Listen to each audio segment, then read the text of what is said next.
Greetings from the eerie coast. This is Mad Shad. Oh, and Charity. Hey, what's up, girl? How you doing? It's a great day out here. Wow, it's pushing 85 degrees. Yeah, 85 degrees, and it got hot early. So my running around, my running my errands was 80, 90 degrees. I mean, 85 degrees. Good hot day. Good hot day. I'll tell you about those who did not have a good hot day. That's right, you guessed it. Those Americans that are trapped in Afghanistan, left there by Trader Joe's militia/incompetent regime. At least we forget that 13 servicemen and women died navigating Kabul, Afghanistan, along with 200 other poor souls. 300 plus people lost arms and legs and limbs. A lot of them service members as well. Every day, never forget. And never forget whose fault this is. But there's hope. There is hope. These folks are still in country. Task Force Argo, Task Force Pineapple, Project Exodus, Project Dynamo, Christian Coalition, Mighty Oak Foundation, just to name a few. Meanwhile, the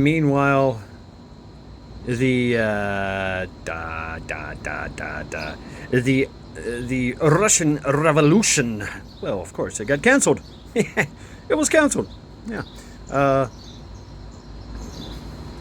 Interesting. So the details on that. When Prigozhin went into Rostov, little town there,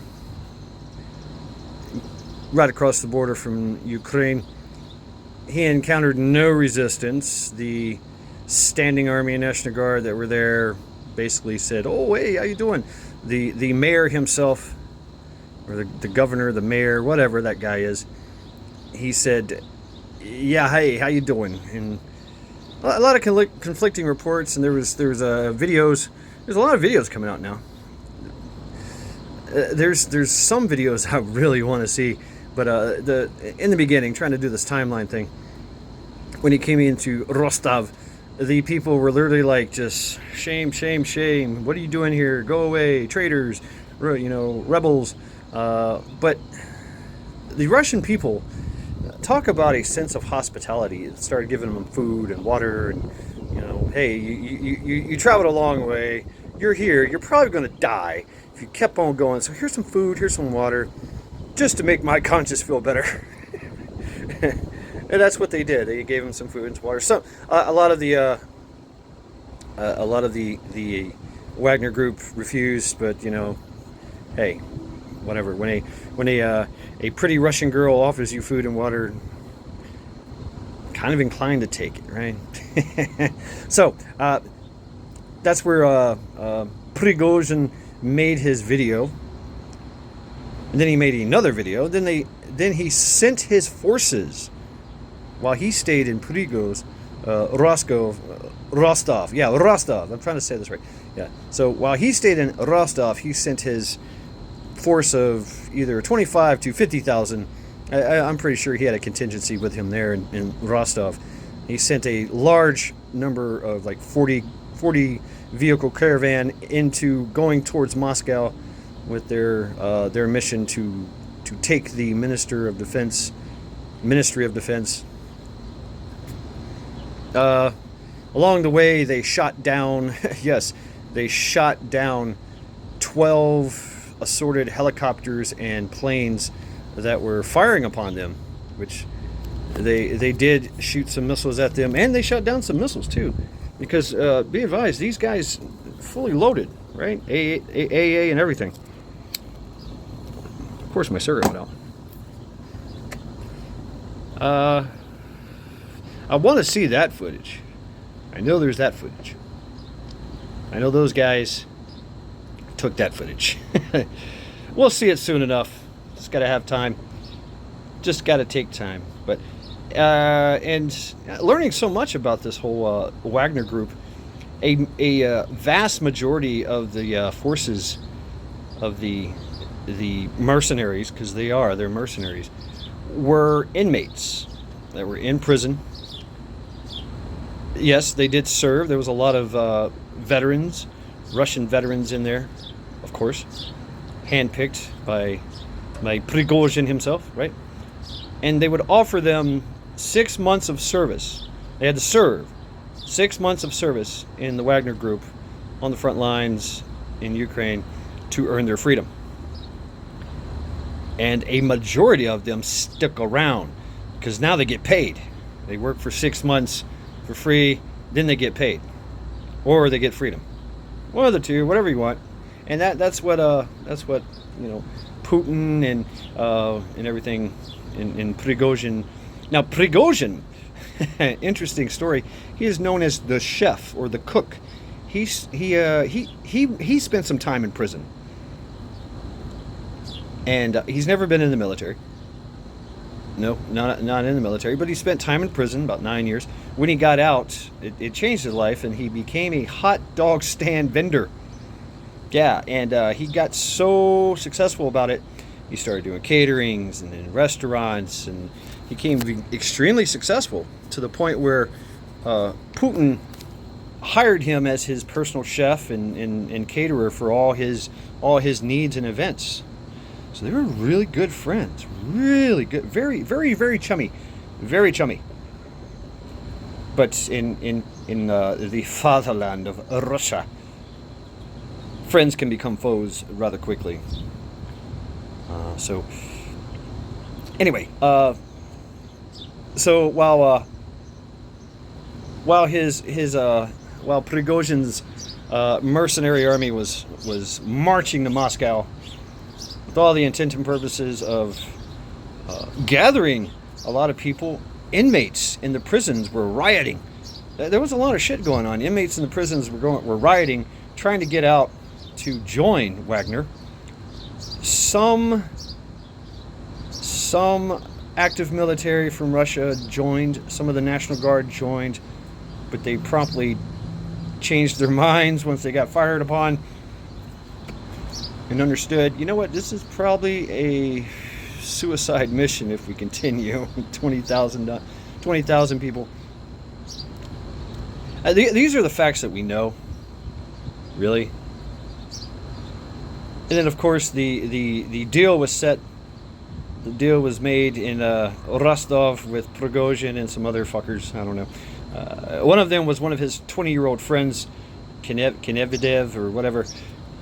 Please feel free to correct me if you wish. I really don't give a fuck. But so the deal was struck that those who participated in this insurrection could either join the MOD Ministry of Defense, essentially going from conscripts into active Russian military, or they could go back to their forward operating base, which was shelled, supposedly, by the way, and continue to fight in Ukraine. But what I understand, the Wagner Group has been disbanded, and Prigozhin, all charges were dropped. Yeah, charges were brought up against him of treason, and yeah, they were like going to kill and capture him. And this is dead serious. I really, truly believe that this was a real deal. Was it a? I think Prigozhin was coerced into this, or baited into this, or he lost his freaking mind. He got mad, made some irrational decisions. He really doesn't like Shoigu, the director of the Ministry of Defense, whom he blames for a lot of Russian deaths, patriots and things, you know. But anyway, it's been interesting. It's been interesting to watch this. So I think that Putin allowed him to do his thing, to, you know, basically violate and then give him a way out and work it to his favor. What that is, I don't know yet. It did allow Putin to maneuver a lot of things under the guise of stopping this insurrection. So, yet to be determined. Putin is a master of military deception. I forgot what it's called, Marakatov or some shit. But he is a master of military deception, and deception is everything in war, in battle. So they're masters at it. So him allowing Prigozhin to march, to become unhinged, and then of course to settle down, and then work this deal out to his favor. Now Putin does have egg on his face, but he was quite sincere in saying that we will kill you. This will not be tolerated. So. When Putler says something like that, it's serious. And he is a very extremely serious kind of guy.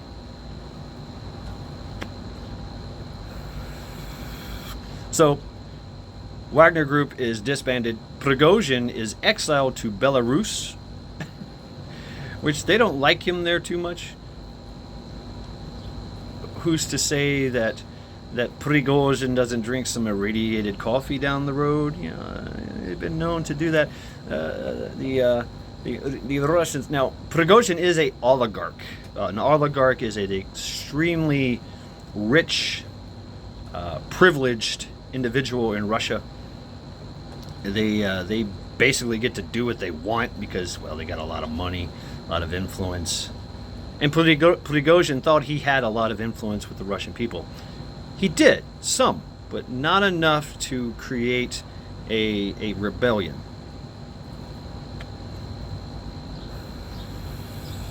So that's my take on it, my humble opinion, my assessment, if you will, from everything that I can glean and gather and make my opinion about, my speculation.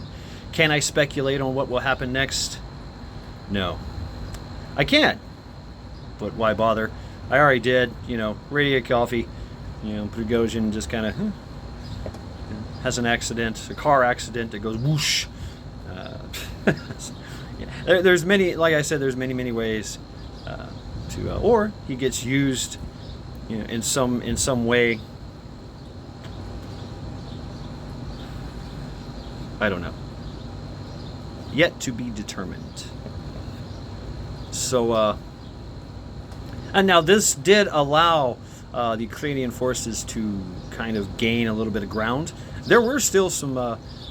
It didn't hinder the Russian troops much anyway, because all they really have is artillery and air, and that's their backup. And then Prigozhin was in the FOB, the forward operating base, where he conducted operations in the AO, the area of operations. So he was forward of all that, but who shelled him? That's the good question. Or was it a false flag? I don't know. Yet to be determined. A lot of things coming out that the fog of war is kind of lifting, but now the time frame is dragging on, and of course that's going to be up to interpretation, if you will. So, yeah, I'm feeling a lot better. I did have a headache later. I did wake up with a headache. I took enough ibuprofen to tranquilize a small animal, and I feel good. I'm relatively good. We will do Sunday reflections tonight. I do apologize for not doing trial by X last night. I couldn't have. I really couldn't have. Hey, what's up, neighbors? Birds. They usually hang out on my terrace here, and chirp at each other and argue and have domestic violence disputes. And the bird world is very violent, very violent. Damn. But they get along well. And oh yes, my maple trees are growing. So we will be, as soon as they get tall enough and strong enough, we'll start to cultivate them and shape them and guide them in the way of the bonsai. Bonsai. I haven't done a bonsai in a long year, many years, many years, many years. Anyway, so it'll be fun. So Go Team Linda. Go Team Linda. Go Team Linda. Linda has fucked cancer. She is on the recovery end, growing stronger. She's going for tests to make sure this and that. She's walking without a walker, getting stronger every day. Go TeamBabyHarper. Nothing has really changed there. She is, still hooked up to life support and slowly being weaned off that. She is eyes open and being coherent, even though she's all just survived open heart surgery, which was a success, even though she went into cardiac arrest, prompting them to put her on life support, dialysis, and all that. So give your thoughts and prayers to TeamBabyHarper, Team Linda. This has been Mad Shad. Every day, never forget.